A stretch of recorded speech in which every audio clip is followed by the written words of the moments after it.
Hello students, कैसे हो आप।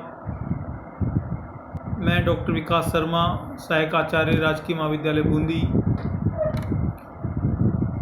साथियों, पिछले व्याख्यान में हमने पाश्चात्य राजनीतिक विचारकों के विषय के अंतर्गत मैकियावेली के संबंध में विस्तृत अध्ययन किया था।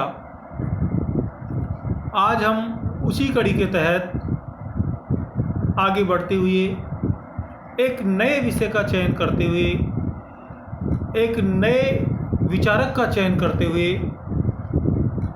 अध्ययन करेंगे और वे विचारक सामाजिक समझौतावादी विचारकों की श्रेणी में आते हैं। जब हम बात करते हैं राज्य उत्पत्ति के सिद्धांतों की, तो राज्य उत्पत्ति के सिद्धांतों में मोटे तौर पर 6 सिद्धांतों की बात की जाती है और उन्हीं सिद्धांतों में से एक सिद्धांत है सामाजिक समझौतावादी सिद्धांत। और जो सामाजिक समझौतावादी सिद्धांत का समर्थन करते हैं उसी को हम कहते हैं सामाजिक समझौतावादी विचारक। वे 6 सिद्धांत कौन कौन से हैं उनकी हम संक्षिप्त में चर्चा करते हैं। पहला, दैवीय उत्पत्ति का सिद्धांत। दूसरा, शक्ति का सिद्धांत। फिर मातृ सत्तात्मक सिद्धांत। फिर पितृ सत्तात्मक सिद्धांत। और उसके बाद में आता है सामाजिक समझौतावादी सिद्धांत। और उसके बाद में जो अंतिम सिद्धांत है राज्य उत्पत्ति का, वह है विकासवादी सिद्धांत। तो हम आज के इस व्याख्यान में सामाजिक समझौतावादी विचारकों की बात करते हैं, जिसके तहत 3 विचारक मुख्य माने गए हैं और उन तीनों का नाम है Hobbes, Locke, Rousseau. Thomas Hobbes, John Locke और जीन जैक्स रूसो। और इन तीनों का हम बारी बारी से अध्ययन करेंगे। तो आज के इस व्याख्यान में हम सबसे पहले लेते हैं थॉमस हॉब्स को। हॉब्स के संबंध में बात करें।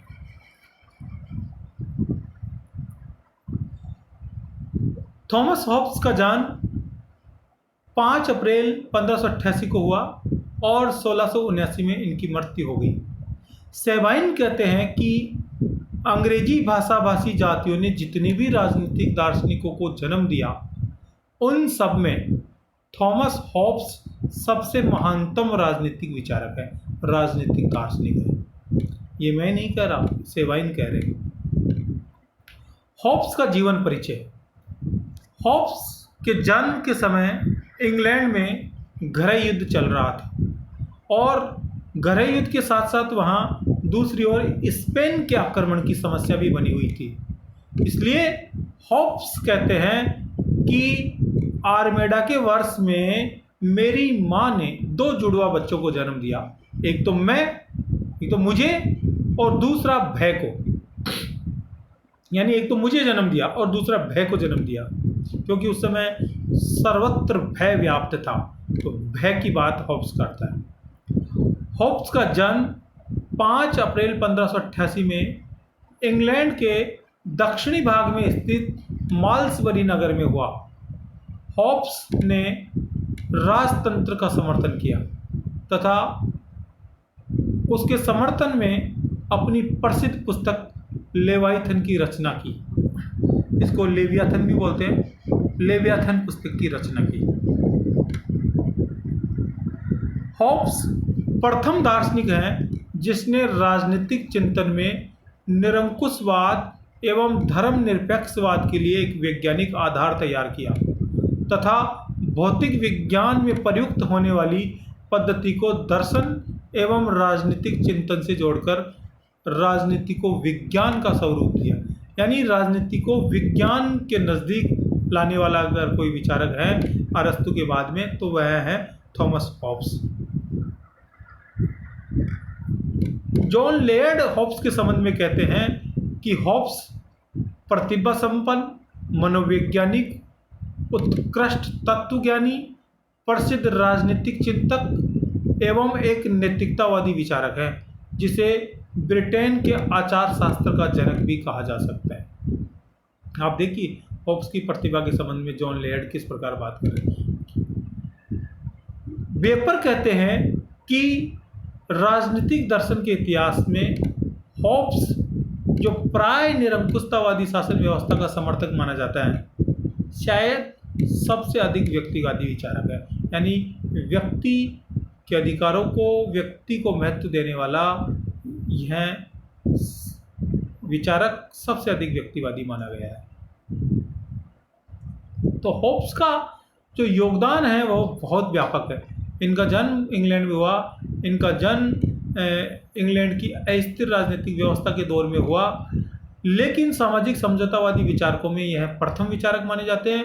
और इनके बाद में जॉन लॉक और जीन जैक्स रूसो ने सामाजिक समझौतावादी विचारकों का समर्थन किया और अपने विचार दिए। तो ये जो कॉन्ट्रैक्टलिस्ट जो विचारक हैं, जिसके तहत हम हॉब्स लॉक रूसो को मानते हैं, उनमें हॉब्स प्रथम व्यक्तिवादी, हॉब्स प्रथम विचारक हैं। हॉब्स निरंकुशतावाद का समर्थन करने वाला प्रथम विचारक है। और हॉब्स लेवाइथन पुस्तक, यानी एक विशाल दैत्याकार राक्षस, विशाल दैत्याकार दानवाकार व्यक्ति के संबंध में बात करने वाला प्रथम विचारक माना गया। तो हॉब्स के सिद्धांतों के संबंध में हम आगे के व्याख्यानों में भी चर्चा करेंगे। हॉब्स की प्रमुख रचनाएं।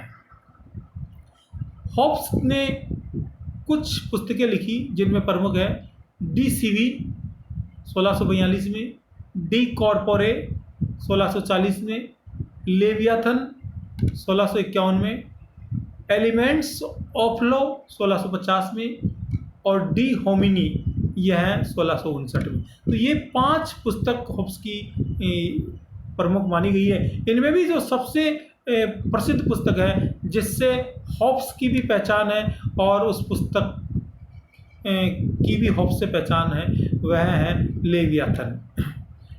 इनके संबंध में हम आगे भी बात करेंगे। तो आज के इस व्याख्यान में इतना ही। आपने मेरी बात को ध्यान से सुना, क्योंकि यह एक नया विषय है, नया टॉपिक है और इसके संबंध में हम आगे कुछ व्याख्यानों में बात करेंगे।